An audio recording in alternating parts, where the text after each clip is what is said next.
na malapit na ballroom! Intense! Intense! Kasing intense sa mga tassel!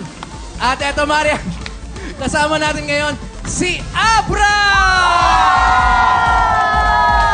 Ito si Abra. Abra, dahil nagpi-freestyle rap ka, madali ba yung matutunan? Oo, madali ba yan? Maproseso, pero pag sanay ka na, papasok na lang siya. Na-curious lang ako, paano ka bumubuo ng mga ira-rap mo? Iniisip ko lang, tapos na-inspire ako sa mga tao na nakikinig, yung mga sumusuporta. Tsaka sa lahat ng mga mali na masarap punahin. So sinasabi mo na isa sila sa mga inspirasyon mo, bukod sa kanila, baka naman may nilalaman Yan. Wala pa naman ata. Wala? Single na naman. Wow, single daw! Ano ba mga tipo mo sa babae? Siyempre, yung mga kahawig mo. Kahawig ko! Ganda mo talaga. Kahawig ko, Pau, ha?